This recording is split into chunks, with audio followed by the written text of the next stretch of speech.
later, each of us feels the need to escape.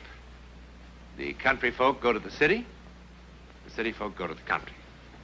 This, for example, is a very pleasant form of escape. Here on this mountaintop, we are a mere 10 miles from a city of 80,000 people, each of whom, like us, has fashioned a small cage of reality out of the chaos of unreality. Each of whom, like us, lives his life by the steady, reassuring ticking of the clock, forgetting that the clock is merely man's invention, and that tomorrow is a creation of the human mind, forgetting that there is only the constant now. But if that be true, where does that leave yesterday? Now here comes a man from that city below, that city of ticking clocks, who's about to escape his cage of reality.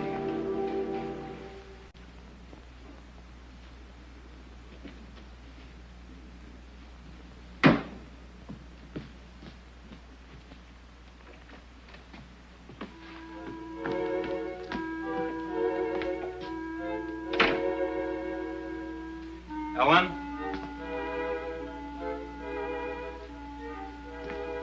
Ellen?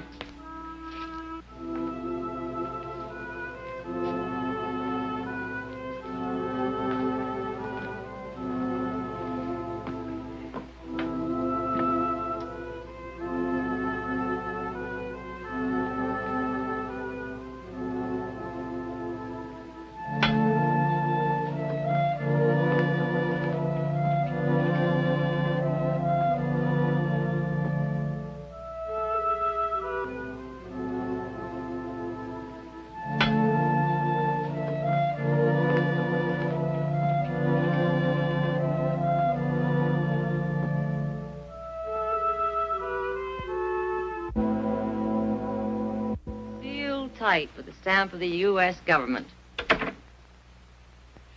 You scared me. Why? Well, first the telephone call, and then I came up to an empty house. See, so I got roaring drunk and fell off the mountain? Well, I didn't. I went out for a walk. I love it here. So wild and lonely. Always seems such a joke. The full bottle is proof that I have a will of iron. You look absolutely wonderful. But 5 days in the country won't do for some people.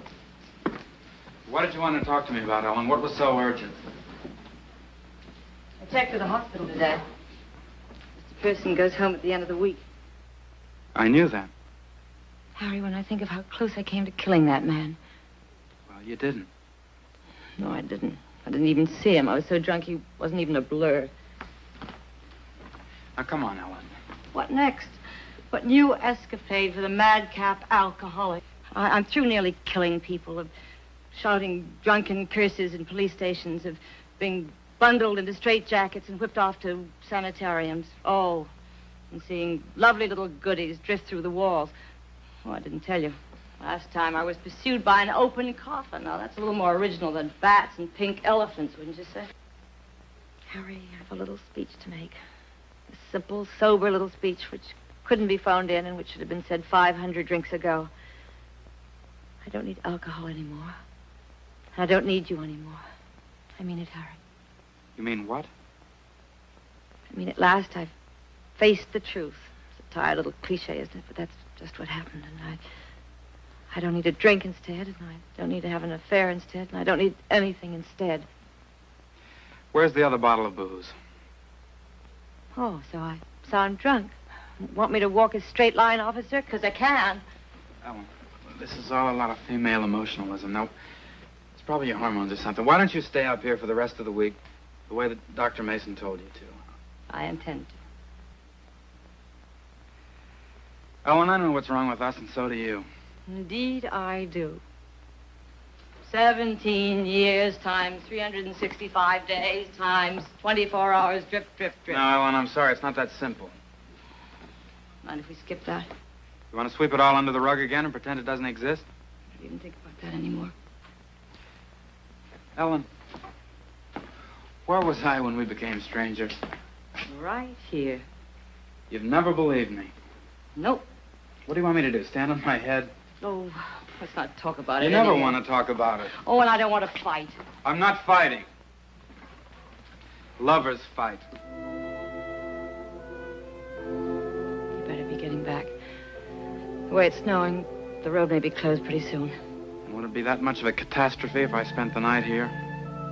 Harry, it wouldn't be any more of a catastrophe than every night.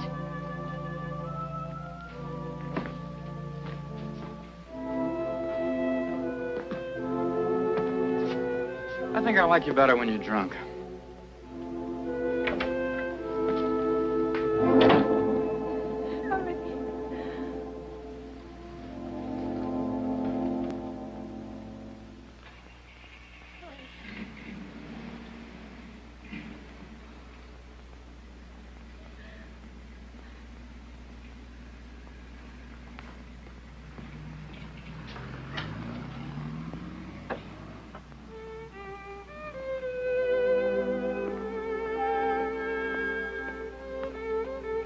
Oh, no, you don't.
Oh, excuse me. I'm trying to reach Portersville, but I got lost in all this snow.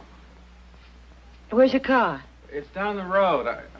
I've been driving around in circles for I don't know how long. You should have turned left about 2 miles back.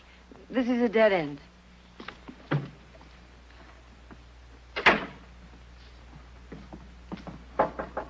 Yes? It's me again. It'll take me 10 years to get out of these hills, and this is the only house I can find anywhere around here. Would you mind if I'd use your telephone? I'm all alone here. My wife's in the hospital. There's an emergency phone just as you turn off the highway. Well, how am I going to find it in all this snow? I told you, I'm all alone. Thanks a lot.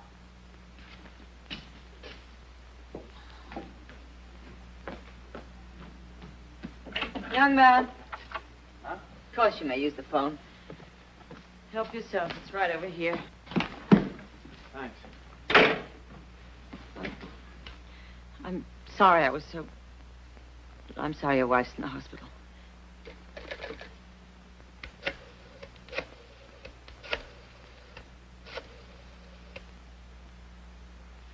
Your phone must be out of order. I dial and dial and nothing happens. But it was working. What's the matter?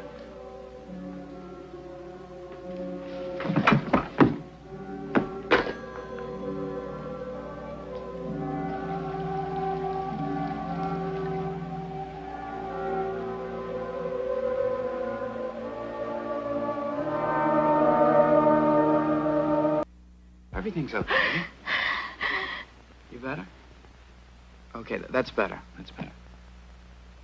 How gentle you are. I'd forgotten how gentle you could be. I don't want to leave you alone here. It's 9 o'clock. Visiting hours are over. Well, I don't know what I'd have said to her even if I did see her.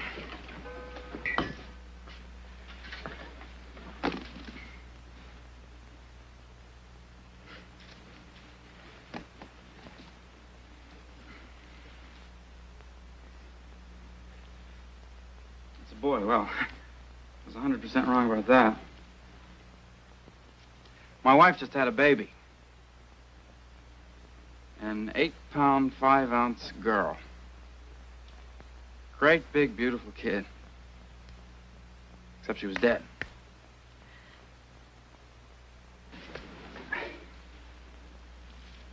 I only saw her for a second. She was wrapped up in a little blanket. She looked like a life-size little doll. She had enough hair on her for a 5-year-old. You hand these things out, and everybody slaps you on the back and says, "Congratulations, Dad." My wife congratulated me when they were taking her out of the delivery room. She said, "Well, this is your lucky day. The baby died." Your lucky day, I remember. Your lucky day. She thinks I wanted that. Didn't you?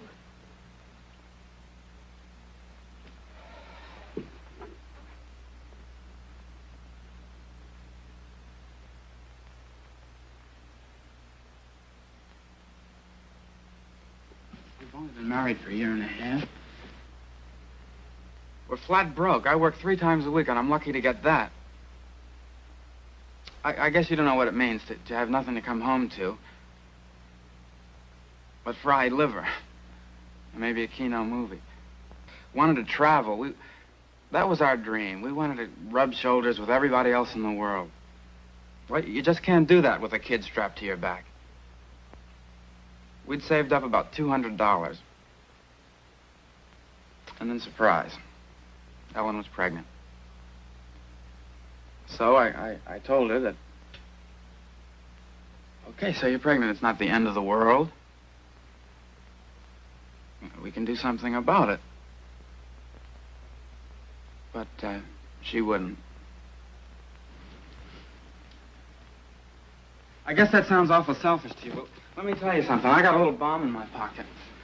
It's a time bomb. It's called a draft card. This one's got 1A on it. If I've got any living to do, I got to do it right now. I haven't got time to be unselfish. You are lucky the baby died.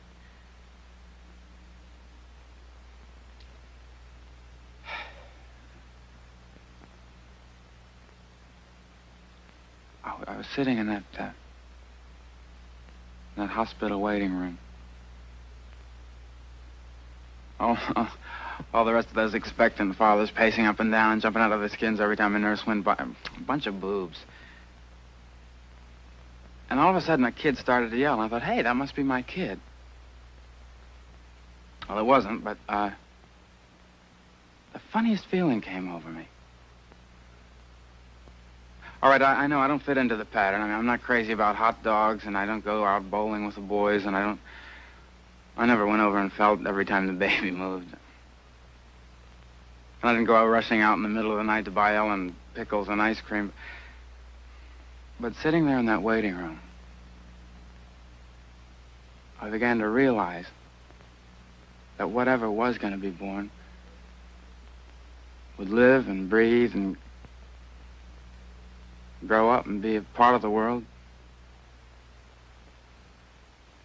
just because Ellen and I love each other.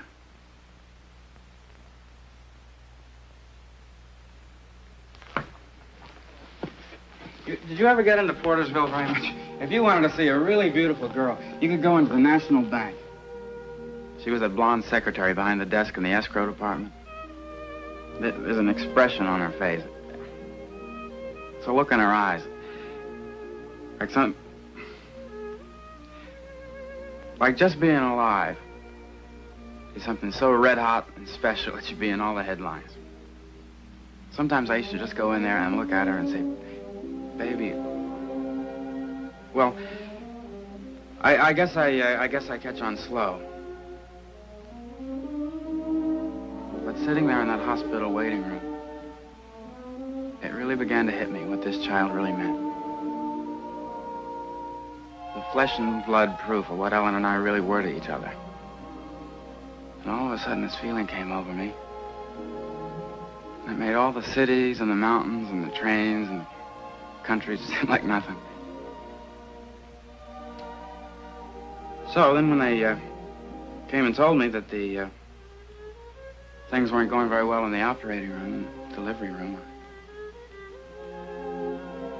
Well, they got a chapel in the hospital. Maybe I should have gone down there to pray, but I went to the men's room and cried. And then I told myself that everything was going to be okay. I don't know why, but I felt absolutely sure of it. And just for good luck and to show my confidence, I guess, I got some of these things in the lobby. And then I went upstairs, and that's when they were wheeling her out. And that's when she said it to me. This is your lucky day, the baby died. We could live together for 50 years. She'll never think I wanted that baby. And it'll ruin everything. I do believe you. Am I so different? Am I so changed? Who are you?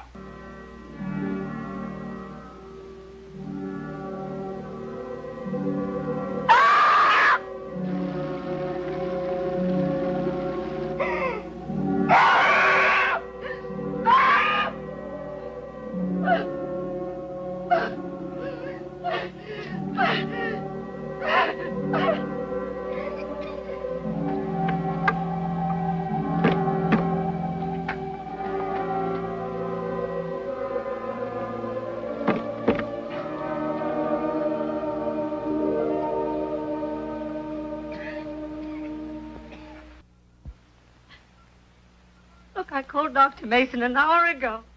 Yes, of course I'm sure. Yes, of course I am. Well, he couldn't have lived then. It's only 20 minutes drive. I am controlling my... Oh, I'm sorry. I'm sorry.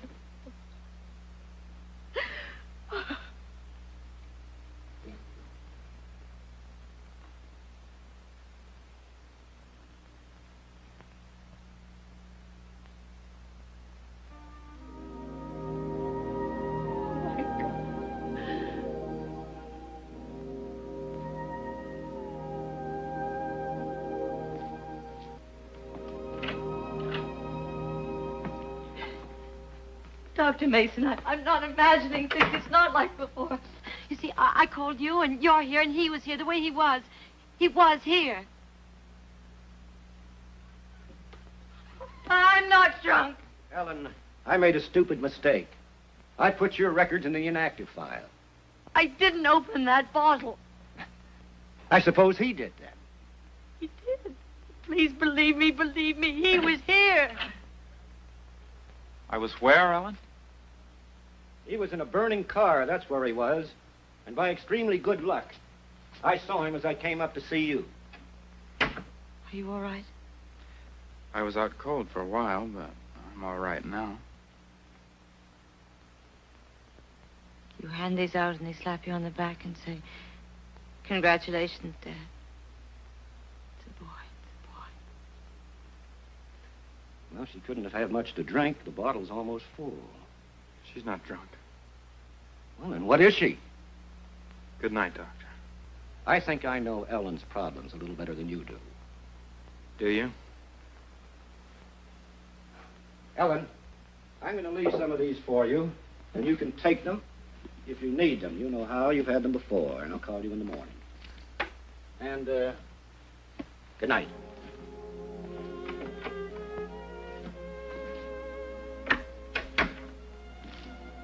Ellen, what happened here tonight? You wouldn't believe me. Try me. Oh, Harry.